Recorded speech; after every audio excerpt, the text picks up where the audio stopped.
Hi, all. So I've been asked to speak on the Beckham family feud that everybody's talking about this week, and I do have a lot of thoughts on it. I think my thoughts might be a little bit left of center, though, so bear with me, okay?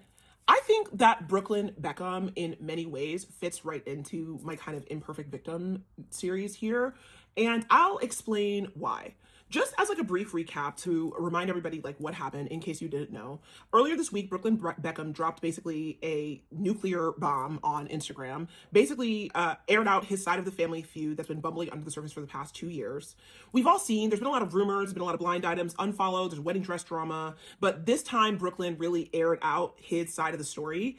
And it really felt as if that post was not about reconciliation. It was about finalizing a rupture, you know? And, as somebody who has had familial ruptures myself, like, I understood the tone of that post because I've written things like that myself, okay? To me, what I see when I saw that post is that I feel like things reached a breaking point. I think that it's basically been years of quiet dysfunction simmering underneath the surface, and now we're just seeing a flashpoint. And people do blame Nicola Peltz for the problem, but I honestly think that this would have happened with or without Nicola. And fundamentally, let me explain why. David and Victoria Beckham, besides the royal family, are probably the most famous people and most important people in England. David is a legendary football, or soccer as we in America call it, soccer star. And Victoria Beckham, like the Spice Girls, were like famous at a time where there still very much was a monoculture, and she was one of the most popular Spice Girls, and she went on to really make her name for herself in a fashion career, okay? Brooklyn Beckham is the firstborn child to those parents, those extremely accomplished, self-starting, hardworking, but also high expectation holding parents. I learned this week when I was like researching this whole thing that David Beckham actually like named the kid Brooklyn because he said like, oh, well, what if Brooklyn becomes a soccer star? In which that way his name being Brooklyn, like it would make sense. So it was almost like the expectation of him to accomplish at least something akin to what his parents accomplished was placed upon him from birth, basically. And I think that Brooklyn, quite frankly, seems to be painfully mediocre. And I say that with empathy. You know what I mean? I say that with empathy. I think he's a kid who was expected to reach these heights, especially as the firstborn, and have all these gifts and have all these talents because he comes from such a talented bloodline, but it just didn't really have it or have whatever to cut it, right? And I think that that's probably, and I think that his family has probably quietly looked down on him for that, for like the duration of his adult and young adult life and childhood, you know? So he's probably been consistently by his family looked down upon, right? Looked down upon, seen as less than, and there's been these pressure and these expectations put on him to be something that he fundamentally is not. And that is psychologically painful, okay? Like, Brooklyn is deeply privileged. Obviously, that's not up for a debate. You know, he is the most nepotistic of all Nepo babies, okay?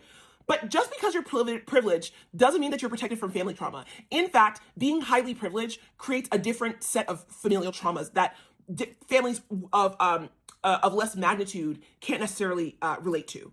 I just think it makes it harder for people to like believe you or see your side or see you as a victim. But you have to understand that he had a profound amount of privilege, and it's quite shocking to know the level of privilege that he managed to fumble.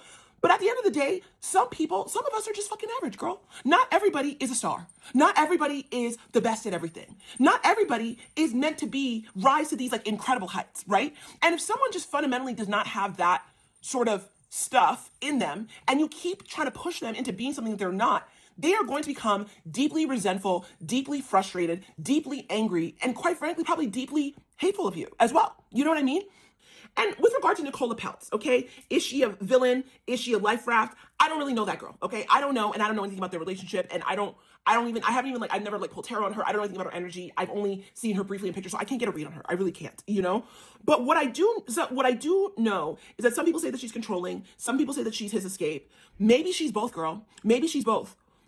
what all that matters to me, or what I think, is that Brooklyn experiences her as liberating, and I think that that's the most important thing here. What I do know is that for a kid who probably persistently felt as if who he was and what he was doing was never enough to his parents, to have a woman, a beautiful woman from a very wealthy billionaire family, look at him and say, I choose you, was probably one of the most profoundly impactful things that happened to him emotionally and psychologically. And that is why he's willing to burn everything to the ground, basically in service of protecting that relationship.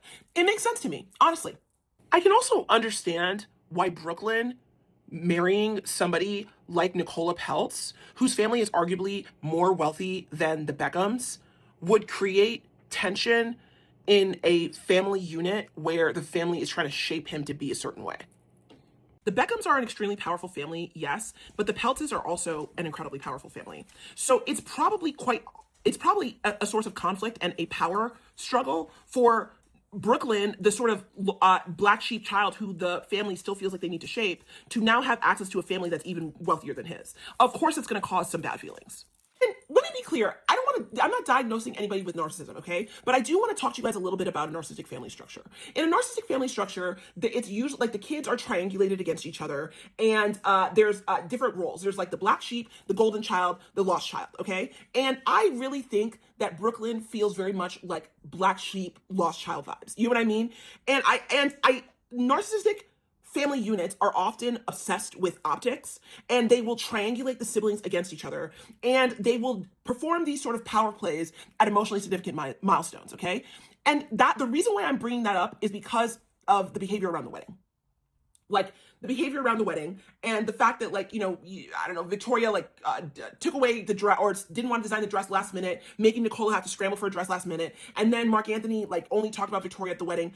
I also found it to be dark-sided that the siblings were speaking out against Brooklyn, because one of the most painful things you can do to a child is have their own siblings turn against them, because it really drives home the point that you're the problem.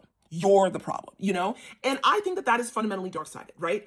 I'm not saying that Brooklyn is perfect, right? In fact, I think Brooklyn is deeply imperfect. I think Brooklyn is remarkably mediocre insofar as being handed all of these things and not really being able to make much of himself at all, okay? But at the same time, I don't think that just because you're remarkably mediocre that you don't deserve love.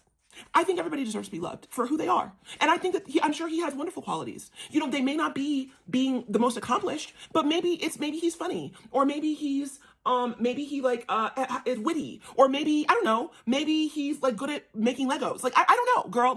Everybody has good qualities, and everybody deserves love. Love should not be conditional upon how much you accomplish or how great you are. So in my heart, I do feel a lot of empathy for Brooklyn.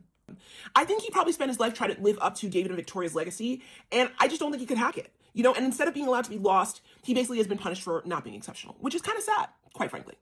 So in conclusion, what do I think of Brooklyn Beckham and his fight with the Beckhams? I think that there's probably blood on everybody's hands. I think that everybody's wrong. But I do, in my heart, fundamentally feel sorry for Brooklyn. I just feel like he's a kid who kind of failed to launch and was punished for it and alienated for it and isolated for it in his incredibly successful and powerful family, and has now found somebody to love him for who he is. But I would encourage Brooklyn, were he to ever see this, which he won't, what I would encourage him is that being who your parents told you to be is one thing, but your entire identity being in rebellion to your parents is also not being your true self. True authenticity for a kid like this will come from proper rupture from the family structure, okay? And finding himself kind of on his own. I hope he can find himself inside this relationship, but he may not. And that relationship may fall apart too, and he may have to find himself later in life. Extracting yourself from the family unit is a powerful first step, but the next step has to be inner work to figure out who Brooklyn is deep down. And that, I think, is the most important thing that he could do for himself. And I hope that he finds what he's looking for. I really do. But truly, as a person who can relate to the family structure that he came to, and from one black sheep to another, I wish him luck on his journey. And that's all I really have to say.